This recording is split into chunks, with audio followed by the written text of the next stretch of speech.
আজকে বরিশালের বিয়ে বাড়ির অথেন্টিক ডাল রান্না করে খাওয়াবো। এই ডাল রান্না একবার যে খাবে সে কখনো ভুলতে পারবে না, এত বেশি মজা হয়। বরিশালের বিয়ের অনুষ্ঠানে মানুষ রোস্ট খাবে, পোলাও খাবে, গরু খাবে, কিন্তু যেই পর্যন্ত এই ডালটা না পাবে সেই পর্যন্ত চেয়ার ছেড়ে আর উঠবে না। এই ডালটা এত বেশি জনপ্রিয়। এই হোক, প্রথমে চুলার মধ্যে একটা হাঁড়ি বসিয়ে দিলাম, দিয়ে দিলাম তেল। তেলের মধ্যে দিয়ে দিব কতগুলা পেঁয়াজটা নাড়াচাড়া করে একটু ভেজে নিব। দিয়ে দিয়েছি দারচিনি, এলাচ, লবঙ্গ আর তেজপাতা দিয়ে সুন্দর মতো ভাজা করে নিব। তারপর দিয়ে দিব আদা রসুন বাটাটা দিয়ে একটু ভেজে নিবেন। তারপর এখানে ধনিয়া গুঁড়া, জিরে গুঁড়া আর সামান্য একটু জয়ত্রীর গুঁড়া দিয়ে সুন্দর মতো একবারে নাড়াচাড়া করে নিতে হবে বন্ধুরা। একবারে কষিয়ে নিতে হবে মশলাটা। ভালো মতো মশলাটাকে কষানো হয়ে গেলে এখানে দিয়ে দিব সামান্য পরিমাণ পানি। তারপর দিয়ে দিব হলুদ গুঁড়ো, মরিচ গুঁড়ো আর দিয়ে দিব স্বাদ মতো লবণ দিয়ে কিন্তু অনবরত নাড়াচাড়া করে একবারে মশলাটাকে কষিয়ে নিতে হবে। অবশ্যই কিন্তু নাড়ানাড়ি করতে থাকবেন, না হলে কিন্তু নিচে লেগে যাবে। তাহলে কিন্তু রেসিপিটার একবারে অথেন্টিক স্বাদ আপনারা পাবেন না। তো যাই হোক, তারপর সুন্দর মতো যখন মশলাটাকে কষানো হয়ে যাবে তখন এখানে খাসির মাথা আমি ছোট ছোট করে পিস করে নিয়েছি, সেটা দিয়ে দিব। আপনারা চাইলে কিন্তু এই জিনিসটা গরুর মাংস অথবা মুরগির মাংস দিয়েও করে নিতে পারেন, কিন্তু আমাদের বরিশালে কিন্তু খাসির মাথা দিয়ে এই ডালটা রান্না করে এত বেশি মজা হয় বন্ধুরা, কি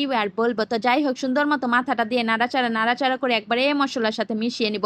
কিছুর সাথে একবারে সুন্দর মতো যখন নাড়াচাড়া করে মিশিয়ে নেবেন, তারপরে এখানে ঢাকনা দিয়ে 10 মিনিটের মতো রান্না করে নেবেন। যখন দেখবেন সুন্দর মতো কষানো হয়ে গেছে তখন এখানে একবারে পরিমাণ মতো পানি দিয়ে দিতে হবে। খাসির মাথাটা কিন্তু একটু টাইম লাগে সিদ্ধ হতে, তাই একটু বেশি করে পানি দিয়ে দিবেন। আমি একবারে 1 পাতিল পানি দিয়ে দিয়েছি। তারপর এখানে কতগুলো টমেটো লম্বা করে কেটে নিয়েছি, সেগুলো দিয়ে দিব। দিয়ে সুন্দর মতো নাড়াচাড়া করে সবকিছুর সাথে মিশিয়ে নিব। তারপর আধা ঘন্টার মতো একবারে ঢাকনা দিয়ে রান্না করে নিয়েছি। মাঝে মাঝে কিন্তু একটু নাড়াচাড়াও দিতে হবে, না হলে আবার পুড়ে যেতে পারে। যখন দেখবেন মাথার মাংসটা একবারে সুন্দর মতো সিদ্ধ হয়ে গেছে তখন এখানে বুটের ডালটা দিয়ে দিব। ডালটা কিন্তু আমি আগে থেকে ধুয়ে পরিষ্কার করে 20 মিনিটের মতো পানি দিয়ে ভিজিয়ে রেখেছি। এতে করে খুব সহজে একবারে অল্প সময়ে বুটের ডালটা সিদ্ধ হয়ে যাবে। যাই হোক, সবকিছুর সাথে ডালটা ভালো মতো একবারে মিশিয়ে নিতে হবে। আর এখানে আমি আস্ত কতগুলো কাঁচামরিচ দিয়ে দেবো শুধুমাত্র ফ্লেভারের জন্য। তারপর ঢাকনা দিয়ে রান্না করে নিতে হবে বন্ধুরা, যতক্ষণ না পর্যন্ত ডালটা সিদ্ধ না হয়। তো যাই হোক, যখন দেখবেন ডালটা একবারে সুন্দর মতো সিদ্ধ হয়ে গেছে আর কালারটাও কিন্তু অনেকটা সুন্দর এসেছে, একবারে চেঞ্জ হয়ে এসেছে, উপরে তেল ভেসে উঠেছে বন্ধুরা, জিনিসটা দেখে আবারও খেতে ইচ্ছে করতেছে। তো যাই হোক, শেষে দিয়ে দিবেন এখানে কতগুলো ঘি আর দিয়ে দিবেন পেঁয়াজ বেরেস্তা।